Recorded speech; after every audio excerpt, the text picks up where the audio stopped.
it's a new week, third grade, and that means a new reading book for us.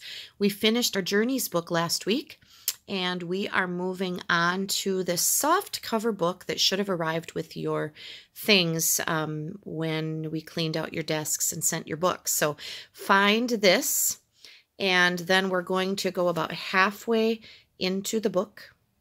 And there is a selection called the Footrace Across America. That is our main selection actually this week for lesson 26. It says page number 6, which is a little weird because the page counting for this part starts in the middle of this book. We can talk about that later. But anyway, so find the middle of the book, find this selection, and then follow along with me, please. The Footrace Across America. Back in 1926, in the hills around Foyle, Oklahoma, the jackrabbits must have gotten used to the sound of Andy Payne running by.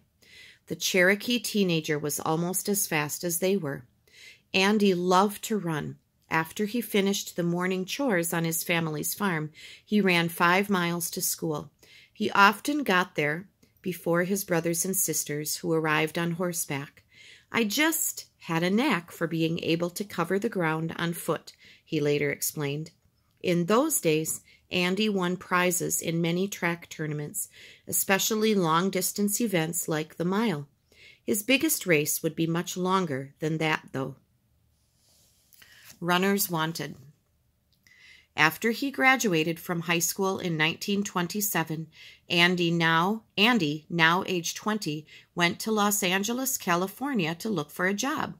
Work turned out to be hard to find.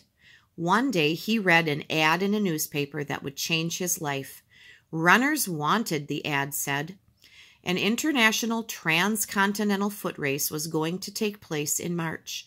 The race would start in Los Angeles and end across the country in New York City. That was a distance of over 3,400 miles. The winner would receive $25,000. The 1920s were already known for crazy contests. There were dance marathons, 6-day bicycle races, even people setting records for sitting on flagpoles. A man named C.C. Pyle planned the foot race to follow the recently built Route 66, a road that stretched from Los Angeles to Chicago. Andy was excited. He felt he had as good a chance as anyone to win. The prize money would help his parents pay for their farm. It might also help persuade his girlfriend, Vivian Shaddocks, to marry him. The starting line. Andy hurried back to Oklahoma. He talked to his father and local officials into lending him the $125 he needed to enter the race. Then he returned to California to train. After 3 weeks of running and getting into shape there, he felt ready. On the morning of March 4th, 1928, Andy lined up with nearly 200 other runners at the starting line. They came from across the United States as well as from other countries, including Finland, Switzerland, Canada, and Italy. They were as young as 16 and as old as 63. A few were already famous for competing in marathons and other long-distance races. One was the son of a millionaire. Most, however, were poor. In 1928, an average factory worker earned $1,200 a year. Winning the prize money would be like receiving 20 years' salary. Finally, the great football player Red Grange gave the signal. Boom! 199 men sprang forward, each one dreaming of a victory in New York City. So this was 100 years ago, you guys. Here's a map that this selection includes showing Route 66, starting in Los Angeles, out west in California, coming up close to Wisconsin and Chicago, Illinois, and then finishing in New York City, the foot race route. Over mountains and deserts. The first day of the race was the easiest. All the runners made it to the town of Puente, California, 17 miles away, but it would soon get harder. The runners had to climb steep Cajon Pass and then deal with the intense heat of the Mojave Desert.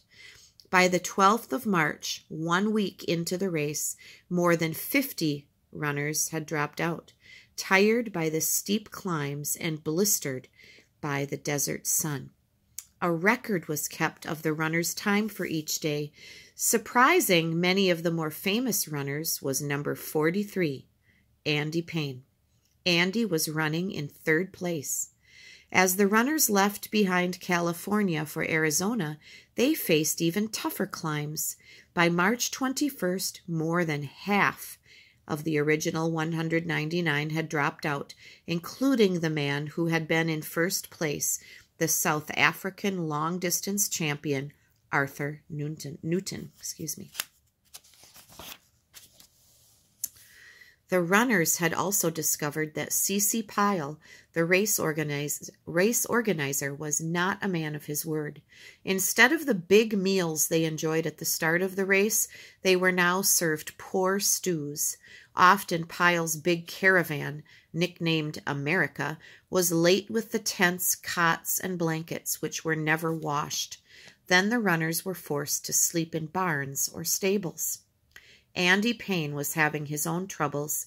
He had tonsillitis and a fever, but he kept up the pace. After the runners had made their way through the snow and mud of northern Texas, Andy entered his home state of Oklahoma in the lead. I wonder if that's a picture from Oklahoma, his home state. Could be. The Bunyan Derby. By now, the foot race was attracting lots of attention. The newspapers had begun to call it the Bunyan Derby. But Andy was lucky. He didn't have bunions, swelling of the big toes. In Oklahoma City, Andy told a cheering crowd and the governor of the state, "Hope to see you in New York." When he ran through his hometown of Foyle, he took a few minutes to visit his girlfriend, Vivian, and his family, and he bought a new pair of running shoes. Andy was becoming friendly with some of the other runners. One, John Salo, had adopted a dog in Arizona named Blisters and ran with Blisters all the way to Missouri. Philip Granville, a Canadian, believed he could win the race by walking, then changed his mind and began to run. Andy's closest friend was also his closest rival, an Englishman named Peter Gavuzzi. They traded the lead from Oklahoma to Ohio. That was where Peter, more than 6 hours ahead of Andy, had to drop out because of a toothache. With 1,000 miles left to go, Andy Payne took over 1st place for good. Coming close on this photograph of the runners. The finish line. By the 3rd week of May, the runners were closing in on New York City. The daily distances were getting longer. One day, the men ran nearly 75 miles. C.C. Pyle, the race organizer, was broke. It wasn't certain that he would be able to pay the winners the prize money. But on May 26, 1928, the Bunyoneers, as the 55 remaining runners were now called, came plodding into New York's Madison Square Garden. Even though they had been running for 84 days, they had to keep running, circling the arena for another 20 miles before the race was over. In the end, C.C. Pyle did come up with the money. It took 573 hours, 4 minutes, and 34 seconds, but Andy Payne achieved his dream. He won the $25,000 first prize. John Salo and Blisters won the $10,000 second prize. Philip Granville, the Canadian walker, won the third prize of $5,000. Andy took the train back to Oklahoma. True to his word, he paid what his family owed on their farm. In 1929, he married Vivian Shaddocks. That year, there was a second transcontinental foot race, this one going in the opposite direction from New York City to Los Angeles. Andy did not take part. The winner was Peter Gavuzzi, his sore tooth all healed. Today, people still remember Andy Payne for his remarkable achievement. Every May, an Andy Payne Bunyan Run marathon takes place in Oklahoma City. And if you happen to be traveling on Route 66 by Andy's hometown of Foyle, you'll see a life-size statue of Andy doing what he loved to do, running. And there is a caption here that explains this photograph. Madison Square Garden occupied this building from 1925 to 1968. And I believe that does bring us to the end of the selection. There are some little pieces that I think we'll record for tomorrow that we'll talk about. So thanks for tuning in. Have a great rest of the day.